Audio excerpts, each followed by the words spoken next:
We're here this morning with Kevin Canfield, staff writer with the Tulsa World. We're here to talk about his Sunday story, How Tulsa's Police Union Tries to Win Elections and Influence People. Kevin, this is a story you've been working on for quite a while. What started this story? Well, I started to hear discussions or pieces of information among different sources and about, for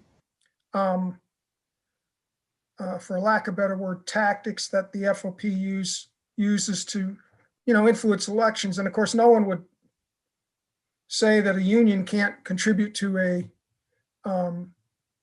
campaign that it wants to support, and that was never the intent of the story. But a few of the counselors just had incidents that they felt uncomfortable about, and that coupled with just what they say is a unfair and inaccurate portrayal of their positions. So having those conversations with counselors and others, I was able to come up with some information and documents that I thought would be worth publishing, just to let people know a little bit of what goes on behind the scenes.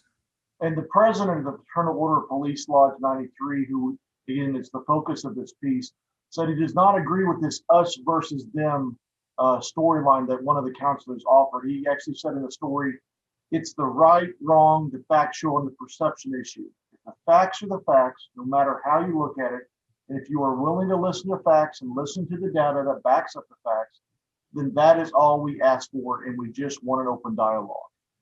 In this story, you go on to talk about three counselors' experience with the FOP, including Lori Dector Wright, who actually has a copy of a check she was given from the FOP that we actually have in the story. Talk about that check. Well,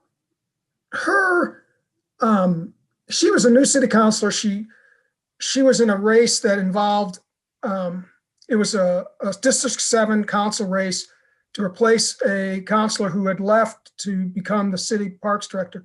So there were a bunch of candidates in the race.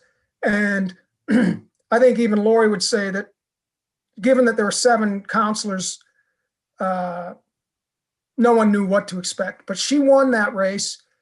She had run earlier for a state office with no luck. But so she was just taken aback on Inauguration Day when, after the ceremony, she was approached by a couple of FOP leaders, and they handed her an envelope with a check in it. And all it said, it wasn't made out to her campaign, it was made out to her personally, just Lori Wright.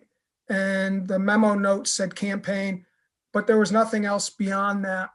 And she was just taken aback by that.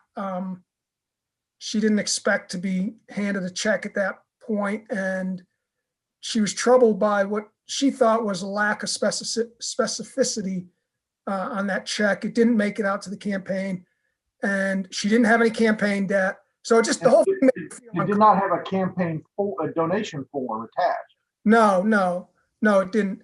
But as Jared Lindsay, who was one of the gentlemen who was there that day, he was a leader with the FOP. He explained to her in an email the next day that there, as of 2/15, there is no longer a requirement to provide a document, as long as it's a document supporting the check, as long as it's a check, it's a written instrument. So he thoroughly explained his position and his side of it, as did FOP President Mark Seacrest.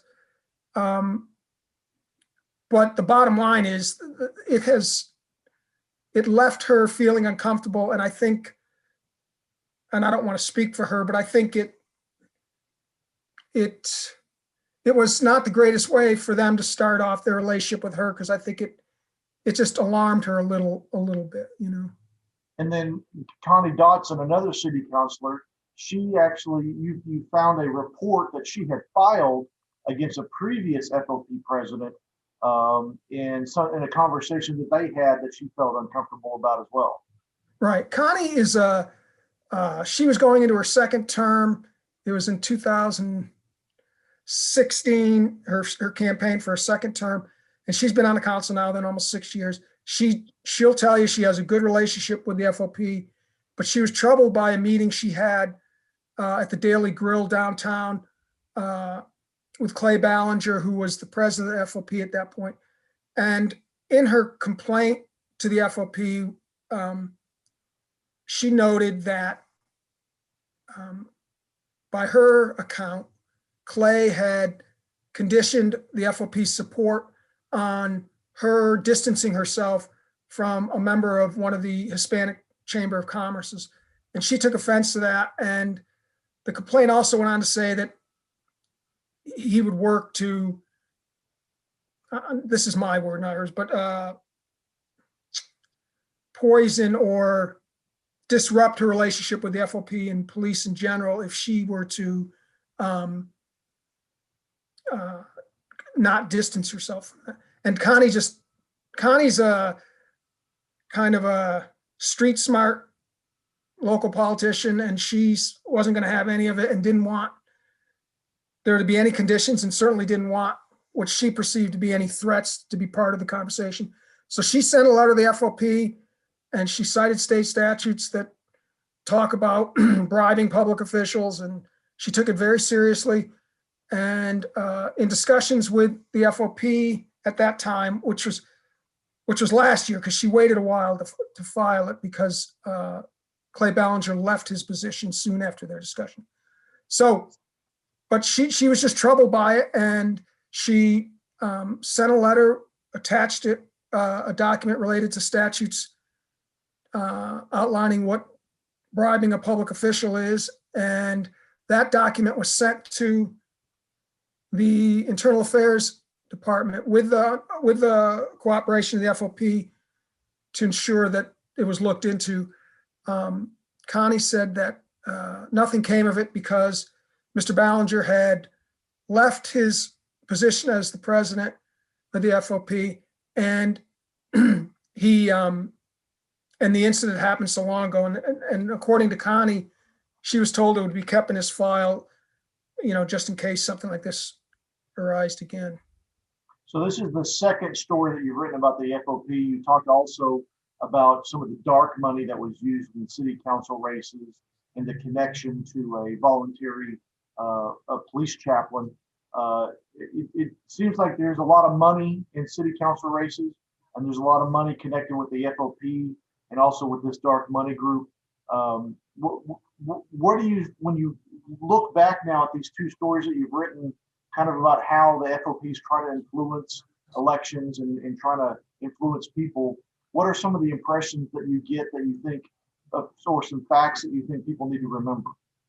Well, I mean, going back to your original question about why I started looking at this, one of the things that had troubled some of the candidates, the three that I focused on in this story, is the involvement of public or dark money. And the first story I wrote about that, it talked about how a chaplain, he's a volunteer chaplain at the police department, had been the spokesperson for this PAC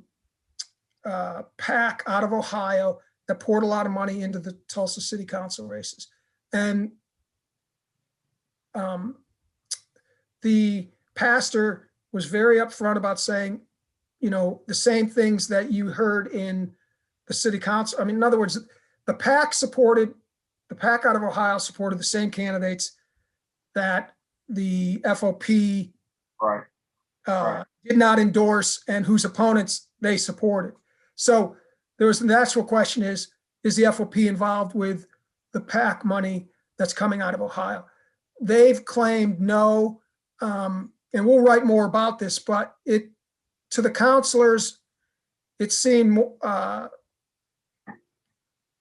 very coincidental that a volunteer pastor for the police department would be heading a PAC, the local PAC group that's funded out of Ohio. And so we were looking into that, and that was, again, one of the things that troubled some of the counselors I talked to and was the reason I looked into it. And there'll be another story on that coming out pretty soon. Well, I can You understand what I'm getting at, Jason? Why would a dark money group in Ohio choose to fund city council races in Tulsa, Oklahoma? So we've written once about that. We'll write about it again. And that was one of the seeds that got me asking questions about this campaign and influence campaign. Well, this is again another example of how Kevin Canfield gives you stories that no one else is working on. No one else is reporting. No one else is making the connections. No one else has the sources that Kevin Canfield has. And so, Kevin, I again appreciate the work you've done in this. There is going to be more coming. His latest story that was in Sunday's paper is on TulsaWorld.com right now. Kevin, thank you so much for your work. We will talk to you soon. Okay, thanks, Jason.